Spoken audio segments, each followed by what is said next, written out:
नमस्कार, आप देख रहे हैं खबरों की खबर। मैं हूं आपके साथ सुमित अवस्थी। साल 2024 के आखिरी बड़े चुनावों के लिए मतदान का काम आज संपन्न हो गया।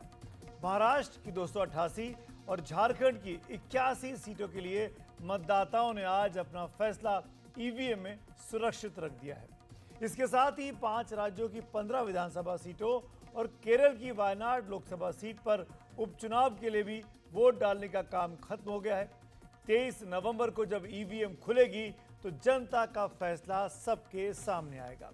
इस बीच हमेशा की तरह किस राज्य में फैसला क्या होगा, इसको लेकर अटकलों का दौर बहुत तेज हो गया है।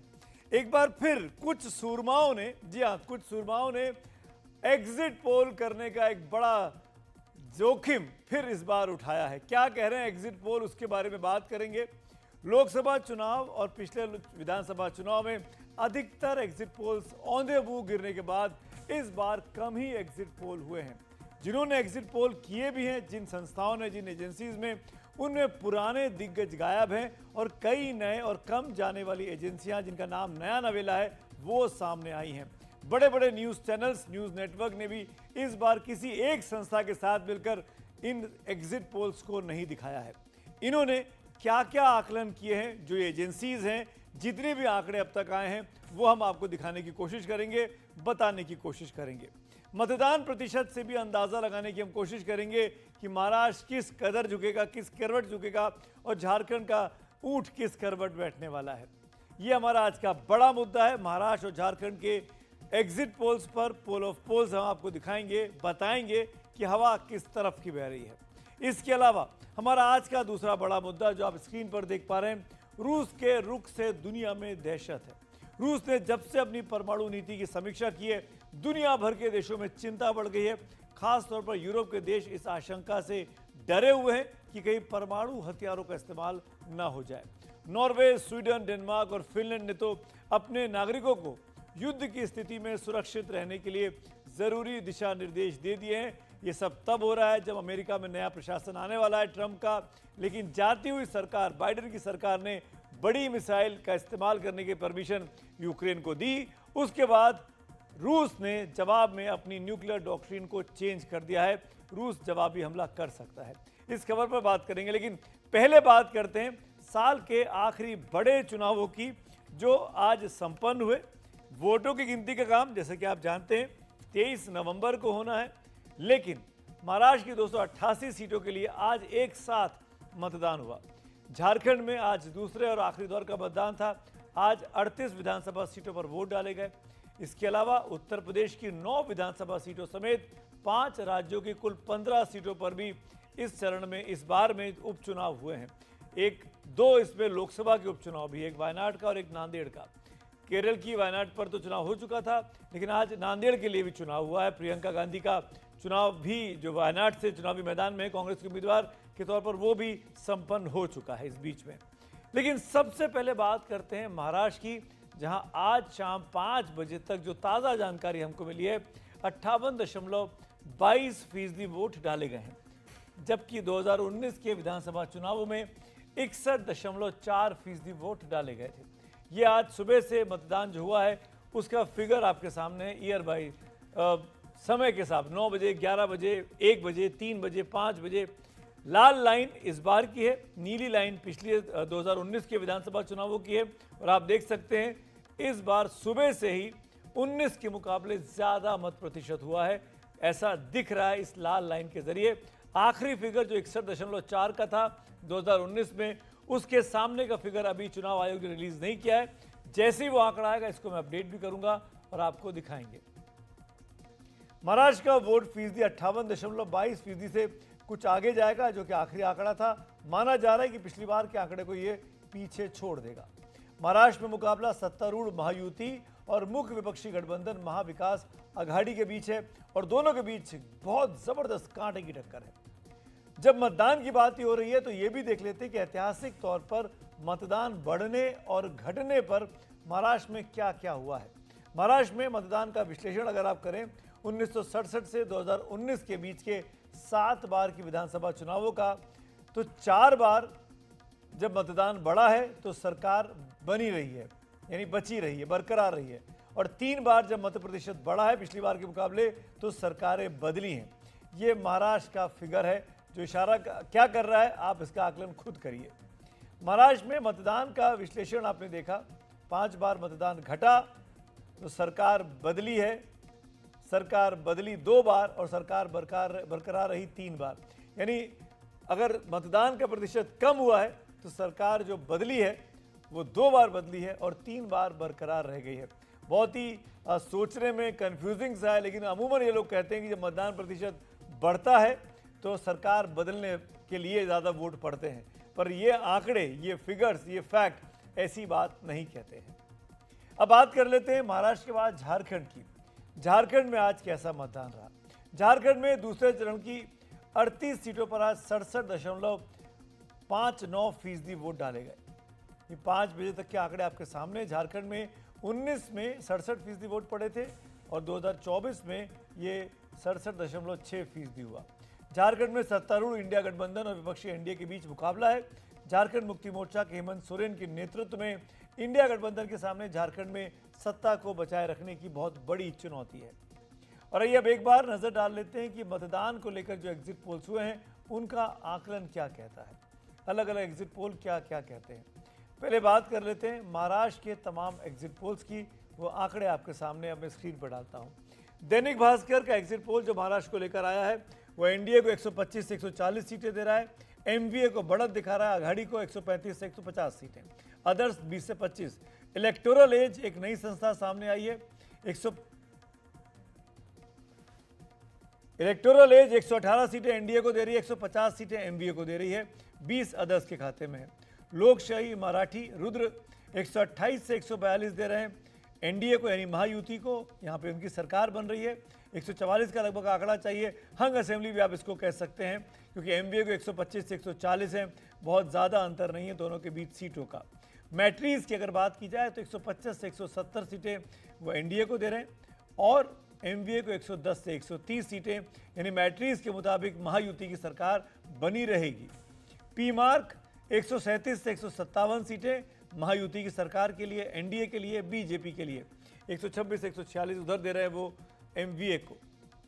पीपुल्स पल्स 175 से 195, ये सबसे बड़ा आंकड़ा दे रहा है महायुति को, एनडीए को, और एमवीए को मात्र 85 से 112। पोल डायरी 122 से 186, पोल डायरी 122 से 186, 69 से 121 दे रहे हैं एमवीए को। टाइम्स नाउ जेवीसी 150 से 167 दे रहे हैं एनडीए को और एमवीए को दे रहे हैं 107 से 125। यानी ज़्यादातर एजेंसीज जो हैं वो एमवीए की ओर कह रहे, माफ़ करिएगा, एनडीए की ओर कह रही हैं। एमवीए के खाते में 1 या 2 एजेंसीज के सर्वे आए हैं।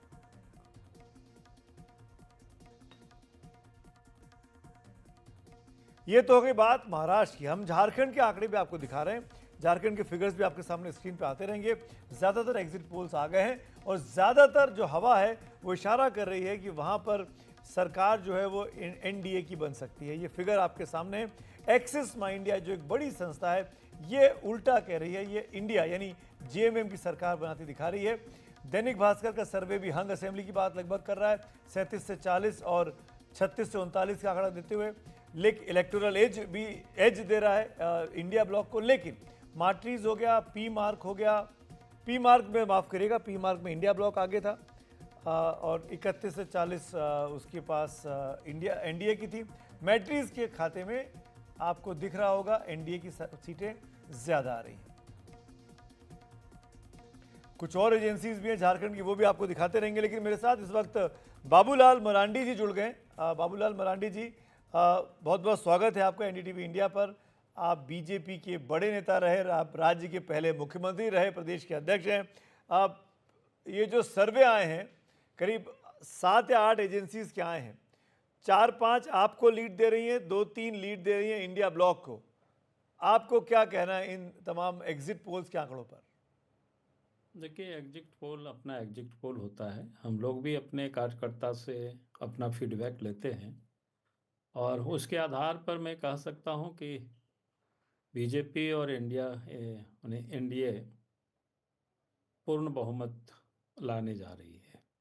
और हमारा अपना आकलन है अपने कार्यकर्ताओं के माध्यम से ये लगभग ये 50 प्लस सीटें आएगी। और इसकी वजह क्या है? क्यों जनता आप पे भरोसा कर रही है? नहीं, इसकी वजह बिल्कुल साफ है। जिस प्रकार से एक तो हमने कहा कि फील्ड में जो उत्साह देख रहे थे, और उसका वजह एक ही था कि पिछले 5 वर्षों से हेमंत सोरेन के नेतृत्व में सरकार चल रही थी, और उस सरकार में एक प्रकार से कानून व्यवस्था पूरी तरह से ध्वस्त था, और करप्शन, भ्रष्टाचार ऊपर से लेकर के नीचे तक, मानो आम लोगों के जीवन बिल्कुल दुभर हो गया था, मुश्किल हो गया था। हर जगह हर चीज में भ्रष्टाचार था, और अब जनता भ्रष्टाचार से भी मुक्ति चाह रही थी। और एक विषय और था कि झारखंड में एक डेमोग्राफी में बड़ा चेंज आया है, और उसका प्रभाव सीधे सीधे यहाँ के आदिवासी समाज के ऊपर पड़ा है। क्योंकि आदिवासी समाज की जो पॉपुलेशन है, 1951 और 2011 के बीच में ये पूरे झारखंड में 10% की कमी आई है। और संथाल परगना को अगर हम आइसोलेट करके देखते हैं, जी। जहाँ पर काफी बड़ी संख्या में आदिवासी थे, तो वहाँ 16% की कमी आई इन 60 वर्षों में। अब उनके लिए चिंता का विषय है। हम सब लोगों ने सरकार से ये मांग की थी, और बल्कि रांची के हाईकोर्ट ने भी कहा था कि भारत सरकार के गृह मंत्रालय, राज्य सरकार के गृह मंत्रालय एक जांच कमेटी बिठा करके और इसको जांच करे, आखिर ये आबादी कैसे कम हो रही, कारण क्या है। लेकिन उन्होंने घुसपैठ को मानने से इनकार किया, और सुप्रीम कोर्ट तक उस जांच को रोकने के लिए कमेटी ना बने, ये कोशिश करे। अब जनता को ये मैसेज सीधा सीधा जा रही है कि पर भाई बाबूलाल ये मरांडी जी, पूरे अदब के साथ एक सवाल मैं आपसे क्रॉस करना चाहता हूं। आप लोगों ने डेमोग्राफी चेंज का मुद्दा बड़े मामले पे उठाया, जैसे कि आपने अभी भी कहा कि आपको इसका फ़ायदा मिल रहा है। पर अभी तो नतीजे 23 तारीख को आएंगे, हम तब फिर से बात कर लेंगे इस पर। लेकिन मैं ये जानना चाहता हूँ, जो क्रॉस नैरेटिव दिया जेएमएम ने कि भाई उस वक्त अगर घुसपैठिए आए तो बॉर्डर पे तो आपकी पुलिस लगी हुई है, आपकी बीएसएफ लगी हुई है, घुसपैठिए अंदर आ कैसे गए और फिर वो हिंदुस्तान भर में फैल कैसे गए? आपका खुफिया विभाग क्या कर रहा था, आपकी बीएसएफ क्या कर रही थी? इसका आपने जवाब नहीं दिया। नहीं, मैं जवाब दे सकता हूँ कि आप सामान्यतः मुझे लगता है कि हम सबको पता है, सरकार को भी अच्छी तरह से पता है। हम सब लोग कहीं भी जाते हैं, किसी भी होटलों में ठहरते हैं, तो आपने देखा होगा हमारे यार आपके आई कार्ड लेते हैं होटल वाले, और उसको जमा भी करते हैं, उसका फोटोकॉपी करके। तो भाई किसी राज्य में कौन आ रहा है, उनका आप राशन कार्ड बना रहे हैं, उनका आप आधार कार्ड बना रहे हैं, उनको आप वोटर कार्ड उनके लिए बना रहे हो, उनके नाम पर जमीन जायदाद करी, तो राज्य सरकार का काम है उसको चिन्हित करना, उसको पहचानना, भाई कौन आ करके किस रास्ते से घुस रहे हैं। ये अगर आप नहीं देख रहे और ये आप केंद्र के ऊपर लगा दे रहे हैं, तो आप जब कह रहे हो नहीं है, तो फिर जांच करने से आप क्यों घबरा रहे, क्यों डर रहे? सरकार तो आपकी है इस समय तो, लेकिन आप उसके भी मार्टी, तैयार नहीं है, तो आपने एक समझ में परिपक्व राजनेता की तरह मेरे उस सवाल का जवाब नहीं दिया कि बॉर्डर से अंदर कैसे आए। खैर, नहीं, आप मैं कह रहा आप हूँ बॉर्डर आप तो कहीं से भी आ सकता है भाई, नदी नाला है, दो हाँ, हजार तो वो किलोमीटर की जिम्मेदारी सीमा है झारखंड से पुलिस की बांग्लादेश नहीं है और ना। भारत के, और बांग्लादेश और बंगाल की बॉर्डर सटा हुआ है, और बंगाल से बांग्लादेश भी, और बंगाल से झारखंड भी एकदम सीमा सटा हुआ है। हमें लगता है 10-12 किलोमीटर की दूरी पर बांग्लादेश की सीमा है जी। साहब। अब पाकुड़ चले जाएंगे तो बिल्कुल बगल में, पास में है। ठीक है। इसलिए ये ऐसा नहीं है कि उसकी सीमा, फिर किसी भी रास्ते से आएंगे। ठीक है। लेकिन मैं राज्य में जब घुसते हैं तो राज्य सरकार का काम होता है कि भाई आपके यहाँ कौन आ रहा है, कौन घुस रहा है, कहाँ बस रहा है, बा, आप उसका देखेंगे कि नहीं देखेंगे बा, उसको। बा, बाबूलाल जी, ये चीज़ बताइए कि एक्सिस माई इंडिया वो सर्वे में आपकी सरकार नहीं बना रहा है। एक ये बड़ी संस्था है, बड़ा नाम है इसका, वो इंडिया ब्लॉक को बहुत बड़े बहुमत दिखा रहा है। इस पर आपका रिएक्शन जानना चाहूँगा खास तौर पे। मैं तो कहता हूँ कि भाई सर्वे तो ये सर्वे होता है, इसलिए मैं ये भी अपना एक अनुमान लगाते हैं अपने आधार पे। जैसे कई एक सर्वे में हमें अच्छे दिखा रहा है, कई में खराब दिखा रहा है, इसलिए मैं इस पर अपना रिएक्शन क्यों व्यक्त करूँ। अच्छा ठीक है, ये मत तो करिए, 23 लेकिन तारीख एक को आंकड़ा पता और दिखाना चलेगा। चाहता हम हूँ तो मैं आपको। अपने कार्यकर्ताओं के आधार पर जो मैंने फीडबैक लिया है उस जी, पर मैंने बात की। एक आंकड़ा और दिखाता हूँ। सबसे लोकप्रिय मुख्यमंत्री कौन होगा, इसका जब पूछा गया एक्सिस माई इंडिया के सर्वे में, तो हेमंत सोरेन को 41% लोगों ने पसंद किया। बाबूलाल मरांडी ने, आप नंबर 2 पे हैं 13% के साथ। आप दोनों के बीच में करीब 28% का गैप है। वो 41 पे हैं, आप 13 पे हैं। नहीं, मुझे उस पर कुछ भी नहीं कहना है। कोई सर्वे करते हैं तो उनके अपना काम है भाई। और उसके बाद 13 आ रही है, 20 का रहे हैं, तो बाकी फिर लोग कहाँ चले गए पब्लिक, ये तो फिर पता चलेगा ना। आपने और उनमें से किन किन लोगों को रखा, ये 20 और 60 ही हो रहा है, 61 क्या कहते हैं, 61%, 40%, तो फिर तो तो क्या आप मैं ये तो तो वही मैं कह रहा हूँ, ये तो सबके सब बीजेपी के ही नेता है ना। तो अगर आप उसमें से बीजेपी के किसी तमाम भी चेहरे बीजेपी हैं, चंपई नहीं सोरेन हो करोगे, गए, अर्जुन मुंडा हो गए, बाबूलाल मरांडी हो गए, रघुबर दास जी थे, वो भी अभी भी मैं एक्टिव उस कहा गया। लेकिन मुख्यमंत्री कौन होगा?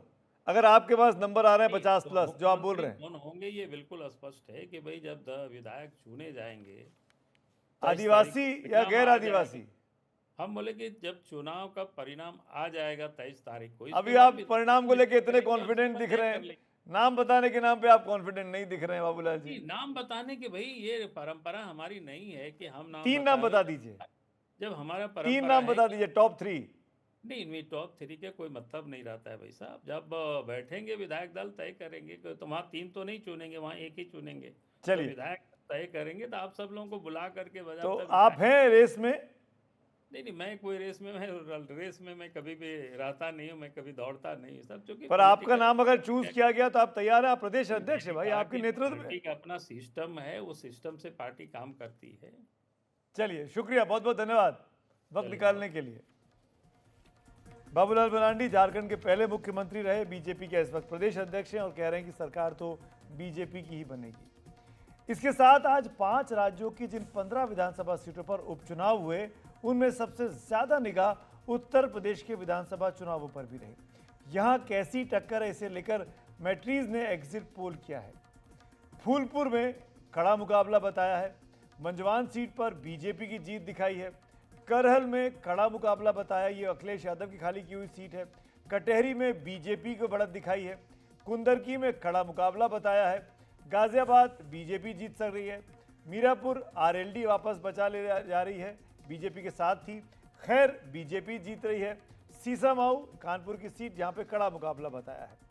यूपी में इन तमाम सीटों पर आज जबरदस्त पोलिंग के दौरान काफ़ी ज़्यादा तनाव भी हुआ है, विवाद भी हुआ है, और इसको लेकर हम बुलेटिन के अगले हिस्से में एक महत्वपूर्ण रिपोर्ट दिखाने भी वाले हैं।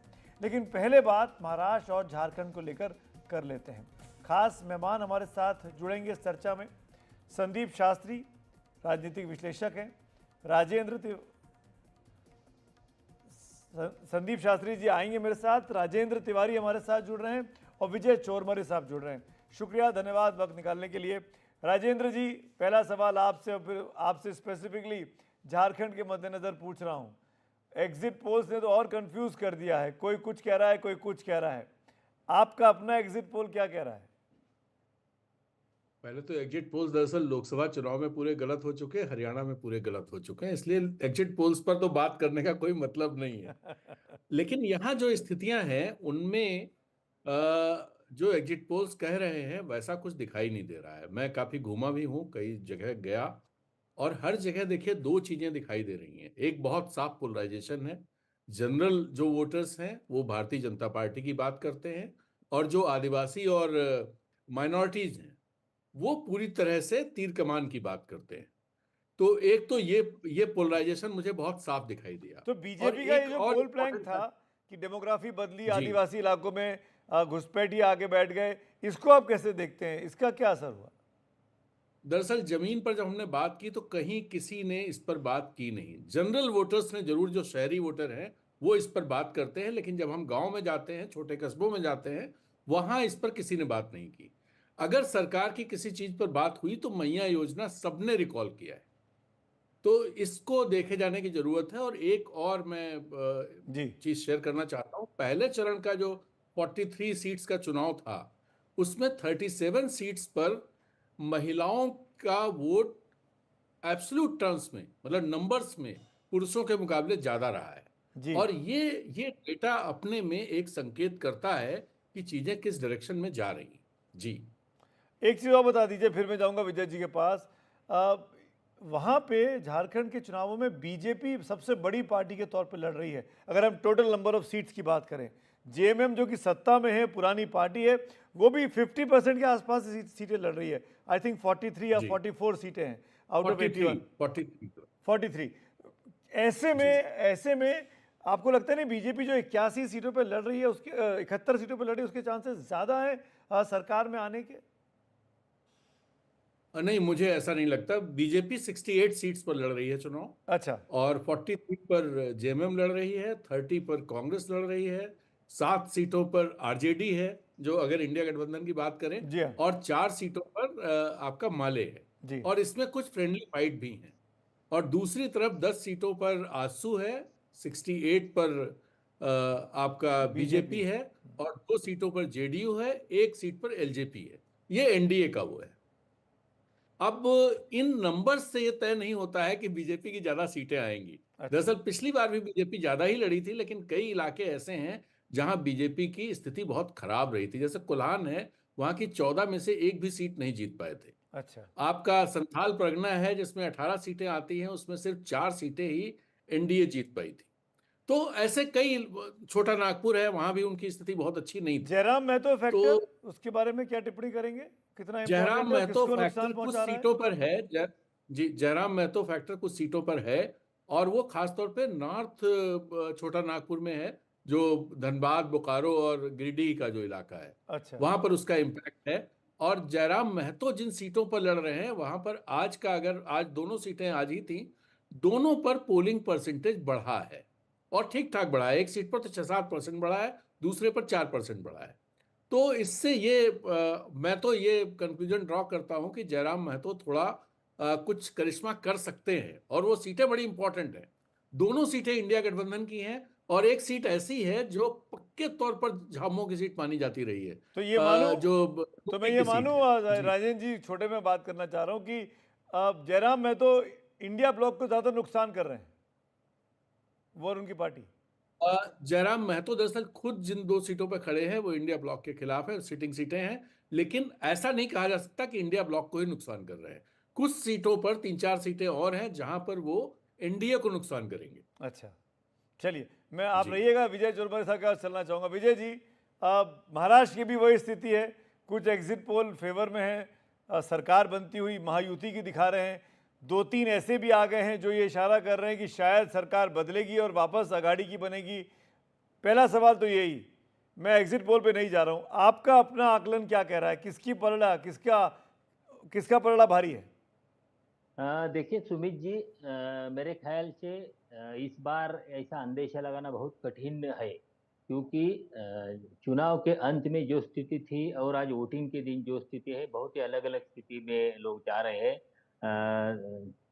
कल का जो विनोद तावड़े जी का विरार का मामला हो, उससे पहले की स्थिति अलग थी, उसके बाद की स्थिति अलग है। और जो आंकड़े दिखते हैं और कुछ एग्जिट पोल में जो दोनों में अंतर दिखता है, वो अंतर उतना नहीं है, उतना अंतर नहीं रहेगा। नेक टू नेक फाइट चल रही। आखिरी में जो बागी है, जो निर्दलीय प्रत्याशी, वो किसका खेल बिगाड़ सकते हैं, किसका खेल बना सकते हैं, इस पर बहुत महाराष्ट्र का रिजल्ट निर्भर रहेगा। और मुझे लगा इसका जो प्रतिबिंब है वो सारे एग्जिट पोल में नहीं दिख रहा है। इसलिए मुझे एग्जिट पोल पे मैं बहुत सारे एग्जिट पोल में सहमत नहीं हूँ। ऐसी कोई नेक टू जानकारी नेक मिली क्या आपको विजय जी वहाँ जमीन पे कि महिलाओं का वोट प्रतिशत कैसा रहा, उत्साह कैसा दिखा? क्योंकि लाड़की बहन योजना की बहुत बातें हुई। हाँ, लाड़की बहन की योजना की बात ही रही, महिलाओं का उत्साह दिखा। पूरे रूरल से अर्बन तक महिलाएं मतदान के लिए लाइन में खड़ी हुई दिखी। जो महाराष्ट्र का पूरा वोटिंग परसेंटेज सामने आए वो अब तक का 64% है, मगर मुझे लगता है वो कल तक वो 68% तक फाइनल वोटिंग परसेंटेज जो 68% तक जाएगा। जो पिछली बार 61% था, 6-7-8% तक 8% तक वोट बढ़ सकते हैं। ये किसके, महिलाओं के कितने बढ़ते हैं या टोटल परसेंट बढ़ता है, ये देखना पड़ेगा। मगर महिलाओं में मतदान में उत्साह था, उत्साह दिख रहा था, मैंने खुद तो देखा महिलाओं है। ने अगर ज्यादा बढ़ चढ़कर वोट किया है, अगर फाइनल आंकड़ा जब भी आए, मान लीजिए महिलाओं का ज्यादा आता है, तो क्या ये माना जाए कि महायुति के लिए गुड न्यूज है?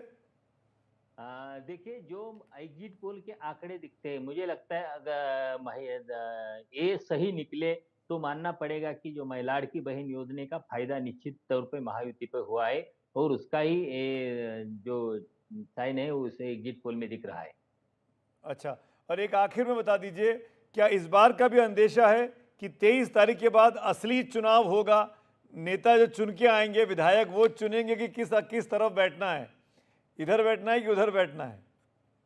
नहीं, मुझे देख, समीकरण बदल सकते हैं, ऐसे समीकरण बदल सकते, कुछ पार्टियां इधर से उधर जा सकते, मगर जो इससे पहले जो कुछ हुआ वो विधायक अपनी पार्टी छोड़ के जाएंगे, ऐसी राजनीति नहीं चलेगी, क्योंकि इस बार लोगों ने बहुत म्हणजे इस बार लोगों ने जो वोटिंग किया है, जी। जो उम्मीदवार चुने हैं वो पूरे सोच समझ के किए हैं। अगर ऐसी कोई पार्टी दल बदल होगा तो मुझे लगता है चुनाव क्षेत्र में उसे बुरा हाल सहना अच्छा, पड़ेगा, ऐसा लगता है। जनता उसका बॉयकॉट कर सकती है मास लेवल पे, जैसे कि आप कह रहे हैं जनता वहां पे कंटाल गई है। मैंने कंटाल शब्द सीखा इन चुनावों में, मतलब ऊब गई है, बोर हो गई है नेताओं से कि इस तरीके से वो रिएक्ट करते हैं कि चुनते इसके साथ हैं, बैठ उसके साथ जाते हैं। वोट किसको दिया, गया किस पार्टी को दिया, किस पार्टी में गया है, सर समझ में नहीं आ रहा है लोगों को। जी, बहुत बहुत शुक्रिया चौमरे साहब और तिवारी जी, धन्यवाद वक्त निकालने के लिए। देखते हैं 23 तारीख को क्या होता है, फिर आपसे बात करेंगे।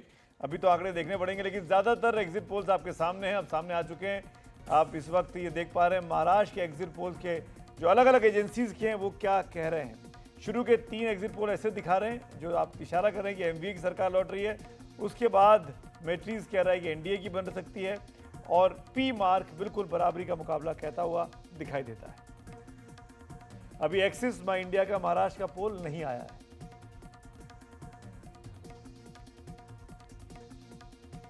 और आइए बात करते हैं आज की दूसरी बड़ी खबर की, रूस यूक्रेन युद्ध की, जिसे लेकर दुनिया के तमाम देशों में डर फैल गया है कि कहीं ये परमाणु युद्ध में पूरी तरीके से तब्दील न हो जाए। ऐसा रूस द्वारा मंगलवार को अपनी परमाणु नीति की समीक्षा करने के बाद किया गया, जिसमें रूस ने साफ कर दिया कि अगर किसी गैर परमाणु शक्ति देश ने किसी परमाणु शक्ति संपन्न देश की मदद से रूस या उसके सहयोगी बेलारूस पर पारंपरिक हथियारों से हमला भी किया तो इसे साझा हमला ही समझा जाएगा।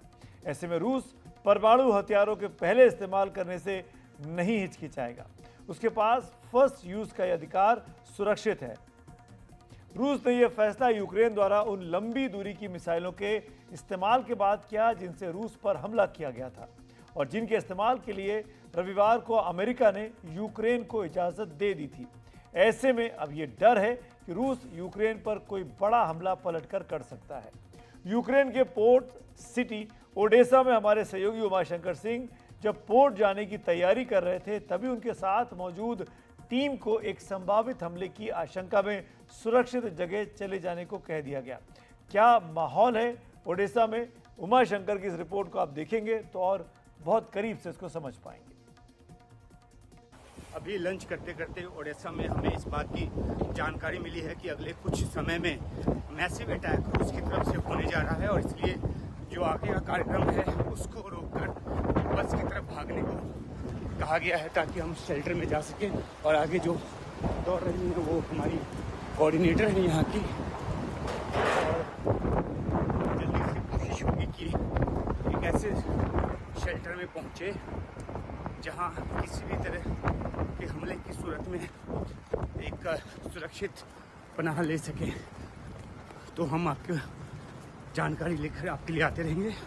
ओडेसा के साथ साथ पूरे यूक्रेन के लिए इस तरह का अलर्ट है। कहा गया है कि 300 के करीब प्रोजेक्टाइल्स जो हैं वो दागे जाने वाले हैं और एक तरह की इंटेलिजेंस रिपोर्ट है जिसके आधार पे जो लोग हैं वो अपने आप को शेल्टर में रखते हैं। तो यहाँ से बस लेनी है हमें और फिर शेल्टर में पहुँचेंगे। तो हम बस में आ गए हैं। अब यहाँ से एक नज़दीक के शेल्टर में पहुँचने की कोशिश करेंगे और फिर देखते हैं क्या होता है। ये एक म्यूजियम है और इस म्यूजियम के भीतर बताया गया है कि जो बंकर है वो ज़्यादा मजबूत बंकर है, तो यहीं पे हमें शेल्टर लेना है और इसलिए जो है बाकी के कार्यक्रम रद्द करके हमें यहाँ पे लाया गया है। ओडेसा में जिस शेल्टर रूम में हमने पनाह ली उसको दिखाने की आपको कोशिश कर रहा हूँ कि कितनी गहराई में ये बना है। और ये बहुत पुराना शेल्टर रूम है। एक मंजिल नीचे आने के बाद दूसरी मंजिल है, दूसरा जो तल है वो शुरू होता है।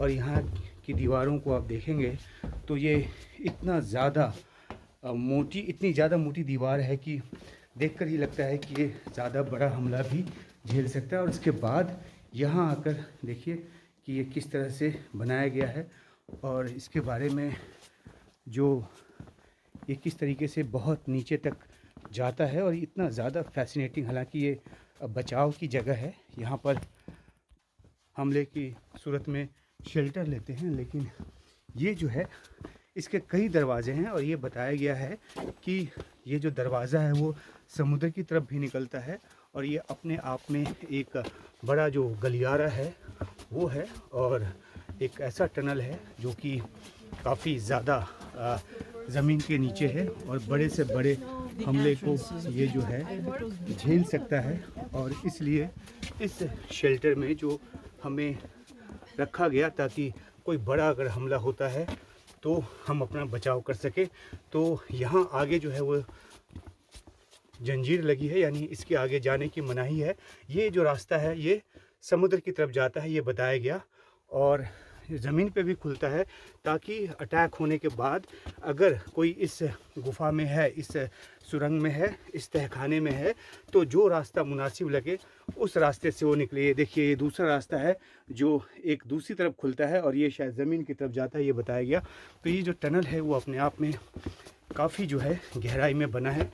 और ओडेसा में जब अलर्ट आया कि यहाँ पे बड़ा हवाई हमला हो सकता है तो हमें यहीं इस शेल्टर में जो है वो ला कर रखा गया। और जैसे हम भाग कर आए और पहले तो हमने बस पकड़ी जहाँ पे हम शूट कर रहे थे, जहाँ हम लंच कर रहे थे, और उसके बाद इस म्यूज़ियम के नीचे जो है इस बंकर में, जो कि बहुत ही पुराना बंकर है सोवियत के ज़माने से, इसमें जो है लोग आकर पनाह लेते रहे हैं जब जब यहाँ पे अटैक का खतरा हुआ है। और ये द्वितीय विश्व युद्ध के पहले का बनाया गया जो बंकर है ये बताया गया। और ये देखिए ये किस तरीके से इसकी जो गहराई है और इसका जो लुक है वो किस तरीके का है।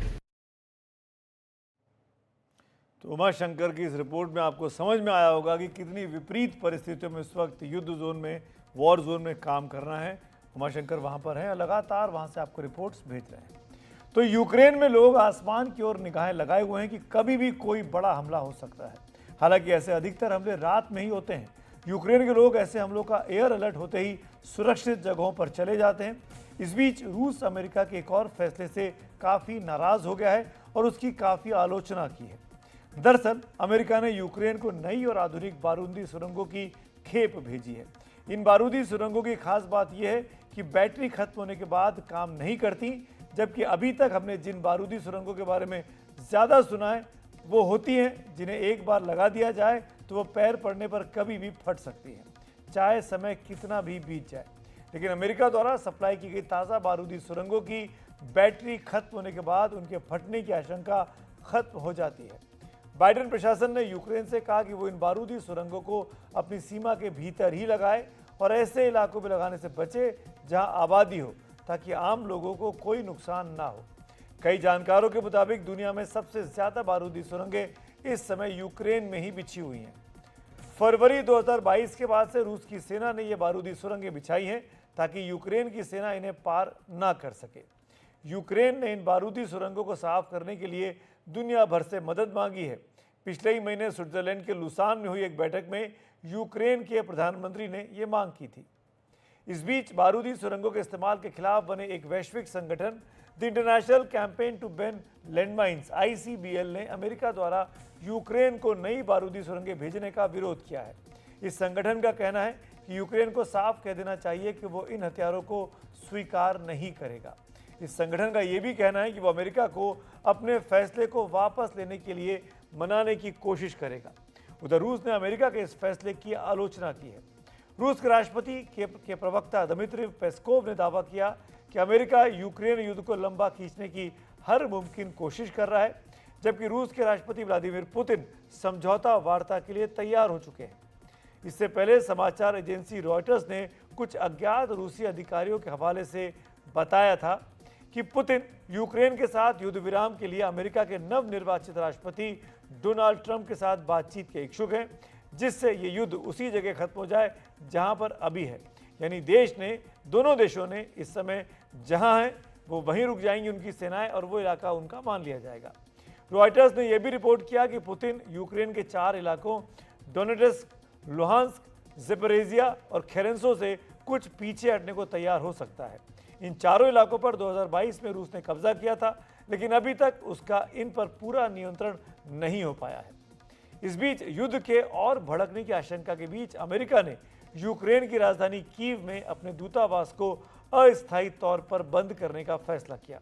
अमेरिका ने एक बड़े संभावित हवाई हमले की खुफिया सूचना मिलने के बाद यह फैसला लिया है। अमेरिका ने यूक्रेन में अपने नागरिकों से कहा कि एयर अलर्ट की आवाज आते ही वो सुरक्षित स्थानों पर चले जाएं। अमेरिका के विदेश विभाग के प्रवक्ता मैथ्यू मिलर ने कहा कि रूस गैर जिम्मेदाराना व्यवहार बंद कर दे। Russia is suggesting here that they would use or could use nuclear weapons against a non-nuclear states if they undertake the same kind of aggression that Russia itself is inflicting upon Ukraine and its people. So we have not seen any reason to adjust our own nuclear posture, but we will continue to call on Russia to stop bellicose and irresponsible rhetoric. इस बीच रूस के विदेश मंत्री Sergei Lavrov का कहना है कि Moscow परमाणु युद्ध से बचने को प्रतिबद्ध है। लावरोव ने रियो डी जेनेरियो में G20 सम्मेलन के दौरान ये बात कही है। We are convinced that the nuclear weapon is first and foremost a weapon to constrain any, prevent any nuclear war. This is how we handle this situation. रूस ये दोहरा रहा है कि परमाणु हथियार युद्ध को भड़काने से रोकने के लिए हैं, लेकिन ये भी साफ कर रहा है कि अगर जवाब देने की मजबूरी बनी तो रूस इस परमाणु हथियार के इस्तेमाल से नहीं हिचकेगा। उधर फ्रांस के राष्ट्रपति इमैनुअल मैक्रों ने चीन के राष्ट्रपति शी जिनपिंग से अपील की कि वो तनाव कम करने के लिए आगे आएं। G20 सम्मेलन में मैक्रों ने शी जिनपिंग से अपील की कि वो पुतिन पर धैर्य रखने और युद्ध खत्म करने का दबाव बनाए। कहा कि ये युद्ध और न भड़के, इसके लिए चीन के एक अहम भूमिका निभा सकता है। मैक्रों ने यूक्रेन के खिलाफ रूस की ओर से अपनी सेनाओं को भेजने की भी आलोचना की और कहा कि इससे दुनिया की सुरक्षा को खतरा और बढ़ गया है। उधर ब्रिटेन के प्रधानमंत्री की कीर स्टारमर ने यूक्रेन के लिए समर्थन दोहरा दिया है और कहा है कि पुतिन गैर जिम्मेदाराना व्यवहार कर रहे हैं। For the third year running, Putin did not attend this summit. He is the author of his own exile. And on day 1000 of Russia's illegal war in Ukraine, I say again, end the war, get out of Ukraine. European union के अधिकतर नेता जहां Moscow पर सख्त रुख अपना रहे हैं, वहीं तुर्की के राष्ट्रपति रजब तैयब अर्दोआन ने सदी प्रतिक्रिया देते हुए कहा कि रूस की कार्रवाई आत्मरक्षा में की गई कार्रवाई है। Gazze nüfusunun %96'sı, diğer bir ifadeyle 2 milyondan fazla insan sağlıklı gıdaya ve suya erişemiyor. रूस यूक्रेन युद्ध को लेकर यूरोप में दहशत इस कदर बढ़ गई है कि कई देशों ने युद्ध के फैलने की आशंका में अपने नागरिकों को जरूरी इंतजाम करने को कह दिया है। यूरोप के नॉर्डिक देशों स्वीडन, फिनलैंड, नॉर्वे और डेनमार्क ने अपने नागरिकों के लिए एडवाइजरी जारी कर दी है कि युद्ध फैलने पर उन्हें क्या करना चाहिए। फिनलैंड की लंबी सीमा और नॉर्वे का भी एक बड़ा इलाका रूस से सटा हुआ है। स्वीडन ने सोमवार को ही अपने नागरिकों को लाखों पैम्फलेट बांटने शुरू किए। इन पैम्फलेट्स में बताया गया है कि युद्ध या किसी कुदरती आपदा या साइबर हमले या फिर आतंकी हमले के लिए कैसी तैयारियां की जाएं। स्वीडन के पैम्फलेट में कहा गया है कि सैनिक खतरा बढ़ रहा है, हमें बुरी से बुरी स्थिति के लिए तैयार हो जाना चाहिए। स्वीडन पर सैन्य हमले के लिए तैयार हो जाना चाहिए। 32 पेज की इस पत्रिका का नाम है इफ क्राइसिस और वॉर कम्स, यानी अगर कभी युद्ध या संकट आए। इसमें बताया गया है कि पानी और खराब न होने वाले खाने के पैकेटों को जमा कर लिया जाए, अपने पास कैश तैयार रखा जाए और बगीचों में ही फल सब्जियां उगाई जाएं। ये भी कहा गया कि अगर स्वीडन पर दूसरा देश हमला करेगा तो हम कभी हार नहीं मानेंगे। स्वीडन दूसरे विश्व युद्ध से अब तक 5 बार ऐसे पैम्फलेट बांट चुका है। इस बार पुराने पैम्फलेट को अपडेट किया गया है, लेकिन इसमें रूस, यूक्रेन या किसी और देश का नाम नहीं है। ये स्वीडिश और इंग्लिश भाषा में है और कई अन्य भाषाओं जैसे अरबी, फारसी, यूक्रेनी, पोलिश, सोमाली और फिनिश भाषाओं में इसके डिजिटल वर्जन भी उपलब्ध कराए गए हैं। उधर फिनलैंड ने एक वेबसाइट शुरू कर दी है जिसमें यह बताया गया है कि अलग अलग तरह के संकट होने की स्थिति में क्या किया जा सकता है। इस वेबसाइट का नाम है आत्मरक्षा के लिए पूरी तैयारी। इसमें बताया गया है कि खाने के किन चीज़ों को जल्दी और आसानी से पकाया जा सकता है। ये भी कहा गया कि लोग पावर बैकअप तैयार रखें। दरअसल फिनलैंड की 1340 किलोमीटर सीमा रूस के साथ लगती है और सीमा पर सतर्कता बढ़ा दी गई है। जब से रूस ने यूक्रेन पर हमला किया, फिनलैंड ने रूस से लगी 200 किलोमीटर लंबी सीमा पर 10 फुट ऊंची कटीली बाड़ लगाने का फैसला किया। इस बाड़ पर काम 2026 तक पूरा हो जाएगा। डेनमार्क की इमरजेंसी मैनेजमेंट एजेंसी ने अपने नागरिकों को ईमेल भेजे हैं कि वो कम से कम 3 दिन के संकट के लिए खाना, पानी और दवाओं का स्टॉक जमा कर लें। उधर नॉर्वे ने अपने नागरिकों से कहा है कि युद्ध की आशंका को देखते हुए वो करीब 1 हफ्ते की तैयारी रखें। इसके लिए जो पेपर कॉपी लोगों तक भेजी गई है उसमें बताया गया है कि लोग बीन्स के टीन, एनर्जी बार, पास्ता और दवाइयाँ अपने पास तैयार रखें। परमाणु हमले की आशंका को देखते हुए आयोडीन की टैबलेट भी अपने पास तैयार रखने को कहा गया है। बीबीसी ने नॉर्वे के सिविल प्रोटेक्शन के प्रमुख के हवाले से बताया कि नॉर्वे में 22 लाख पेपर कॉपी भेजी गई है जो हर घर तक पहुंचाई गई है।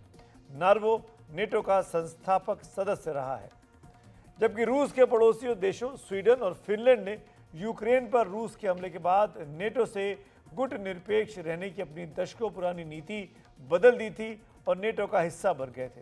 तो रूस यूक्रेन युद्ध के बीच ये ताज़ा सूरत हाल है जिस पर और बात करने के लिए हमारे साथ 2 खास मेहमान इस वक्त जुड़ रहे हैं। हमारे साथ 2 खास मेहमान इस वक्त जुड़े हैं, आपके सामने स्क्रीन पर हमको देख पा रहे हैं उनको। वीरेंद्र गुप्ता जी हैं जो कि पूर्व राजनयिक हैं और कुलदीप कुमार जी हैं जो कि कीव में कारोबारी हैं। आपका बहुत बहुत स्वागत है। पहला सवाल कुलदीप जी मैं आपसे पूछना चाहता हूं, कितना तनाव बढ़ गया है उस यूक्रेन में जहां पर लगातार लड़ाई तो चली रही है, 1002 दिन आज पूरे हो गए इस लड़ाई के युद्ध के चलते हुए और रूस ने अपनी न्यूक्लियर डॉक्ट्रिन चेंज कर ली है। कोई तनाव, कोई टेंशन यूक्रेनी नागरिकों में? टेंशन है लोगों में इस समय, क्योंकि जो जैसे न्यूज में आ रहा है कि भाई अटैक हो सकता है, थ्रेट है, कोई सॉलिड अटैक होने वाला है, लेकिन अब ये एक पार्ट ऑफ लाइफ हो गया है। अब रोज ऐसे अटैक्स होते रहते हैं। आप अगर पुराने दिनों में देखेंगे तो इतने जबरदस्त अटैक किए हैं यूक्रेन के ऊपर रशिया ने पिछले 2 हफ्तों के अंदर। इवन मेरे घर के बाहर जो है अटैक हुआ और मेरे घर की दीवारों में सुराख हो गए। तो अब तो ऐसा नहीं लगता कि कुछ, लेकिन हाँ, सब डर रहे हैं कि कोई न्यूक्लियर अटैक वाली बात ना है। अदरवाइज अब उतना डर नहीं है जितना पहले हुआ करता था। सिर्फ एक अगर डर है लोगों में तो सिर्फ इस बात का कि ये न्यूक्लियर अटैक ना हो। क्या ऐसी कोई उम्मीद जगी थी जब अमेरिका में सरकार बदली, चुनाव खत्म हुए, कि शायद बातचीत की टेबल पर आएंगे, बातचीत होगी? आपको यूक्रेन के लोग क्या सोच रहे थे? अभी भी देखिए जी, वो उम्मीद तो अभी भी है। लोग यही सोच रहे हैं शायद 20 जनवरी को जब भी ट्रंप आएंगे तो इसका कोई ना कोई सोल्यूशन निकालेंगे।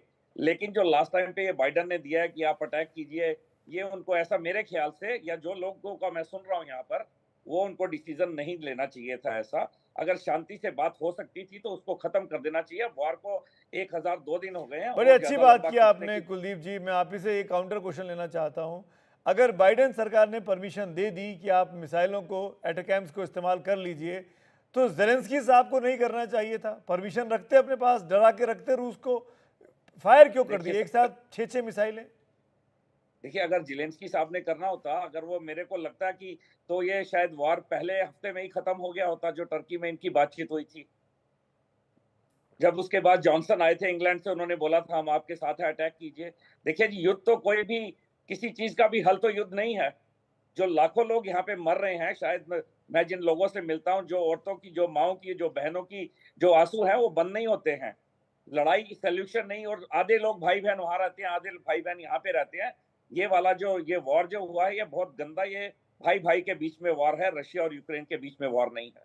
जी, वीरेंद्र गुप्ता जी को लेके आना चाहूँगा। आप तो राजनयिक हैं, रहे हैं, डिप्लोमेट रहे हैं। गुप्ता जी, अब रूस के इस न्यूक्लियर डॉक्ट्रिन को अपनी चेंज करने के बाद जिस तरह का एप्रीहेंशन, डर पूरे यूरोप में हो गया, खासकर रूस के पड़ोसी मुल्कों में जिस तरह की तैयारी करने को बात कर दी है, क्या आपको लगता है कि पुतिन इतना बड़ा काम करेंगे कि परमाणु हमला कर दें? नहीं, मुझे नहीं लगता। ये इस वक्त पोस्चरिंग है, और जो अमेरिका ने डिसीजन लिया कि ऑथराइज किया लॉन्ग रेंज मिसाइल्स का इस्तेमाल करने के लिए, और ज़ेलेंस्की ने उसका इस्तेमाल भी किया, तो मेरा ख्याल है ये बहुत डेंजरस एस्केलेशन है। और इस सिचुएशन में रशिया ने एक पोस्चरिंग किया है, पहले से इसके बारे में सोच रहे थे, अब उसको फाइनलाइज कर दिया। और एक ये धमकाने वाली चीज है, एक ये पोस्चरिंग की चीज है। आपने ही आपकी रिपोर्ट में बताया कि रशियन फॉरेन मिनिस्टर लैवरोव ने बोला है कि न्यूक्लियर वेपन्स सिर्फ कोई मेजर कॉन्फ्लैग्रेशन को रोकने के लिए है, न्यूक्लियर वेपन्स से लड़ाई नहीं होती है। तो इस सिचुएशन में मुझे नहीं लगता है कि एक्चुअली रशिया न्यूक्लियर वेपन्स का इस्तेमाल करेगा। पहले देखिए, कन्वेंशनल वेपनरी में, कन्वेंशनल फोर्सेस में रशिया की बहुत सुपीरियरिटी है यूक्रेन के ऊपर, लेकिन जो यूक्रेन ने अमेरिकन मिसाइल्स 6 मारी हैं, तो हो सकता है कि रशिया उसके ऊपर काउंटर अटैक करेगा, but not necessarily with, I don't think they will use nuclear weapons. और मुझे कुछ ऐसा लगता है कि डोनाल्ड ट्रंप का व्यू बहुत क्लियर है, उन्होंने बता दिया है। तो उसमें जो है वेस्टर्न कंट्रीज में और खासकर यूक्रेन में ज़ेलेंस्की में बहुत खलबली है, और इस तरह का वो एक सिचुएशन क्रिएट कर रहे हैं, सिचुएशन ऑन द ग्राउंड, कि जिससे जो है उनको अब फाइनल सेटलमेंट जब हो तो अपनी एक पोजीशन स्ट्रॉन्ग कर सके। बड़ी इंपॉर्टेंट बात आपने की। वक्त की कमी है, लेकिन गुप्ता जी मेरे पास, आप दोनों का शुक्रिया अदा करूंगा, कुलदीप जी और गुप्ता जी। लेकिन जो बात गुप्ता जी बोल रहे हैं बड़ी इंपॉर्टेंट है कि जहाँ इस वक्त में दोनों राष्ट्राध्यक्ष जो हैं, चाहे पुतिन हो चाहे ज़ेलेंस्की हो, वो ज़्यादा से ज़्यादा इलाके पर कब्जा कर लेना चाहते हैं, ताकि अगर बातचीत शुरू हो, बातचीत की टेबल पर युद्ध विराम हो, तो उनके पास मैक्सिमम टेरिटरी रहे नेगोशिएट करने के लिए, चीज़ों की अदला बदली करने के लिए। एक ब्रेक का वक्त हो रहा है। ब्रेक के बाद जब लौटेंगे खबरों की खबर में, तो आपको दिखाएंगे उत्तराखंड में टेरिटोरियल आर्मी यानी प्रादेशिक सेना के लिए कैसी मारामारी मची है। रोडवेज के इंतजाम कम पड़ गए हैं। देश में बेरोजगारी से दूर करने के लिए युवा कैसे परेशान हैं, इन तस्वीरों से बयां करेंगे ब्रेक के उस पार।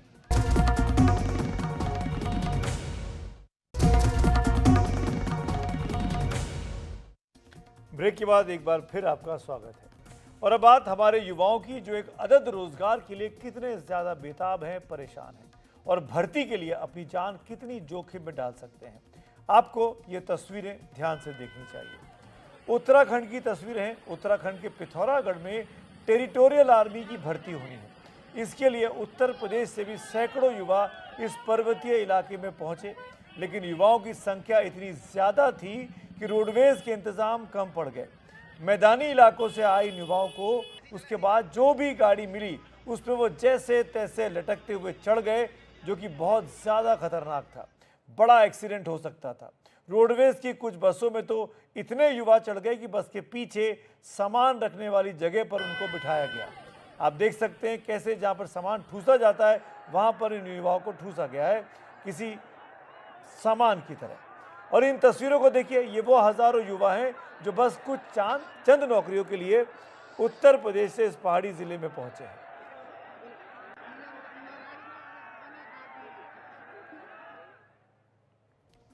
सरकारी नौकरी का सवाल है तो उसके लिए बेताबी परेशानी, युवाओं की जो उत्सुकता है वो इन तस्वीरों में दिखती है कि क्या देश में रोजगार का आज की तारीख में आलम है।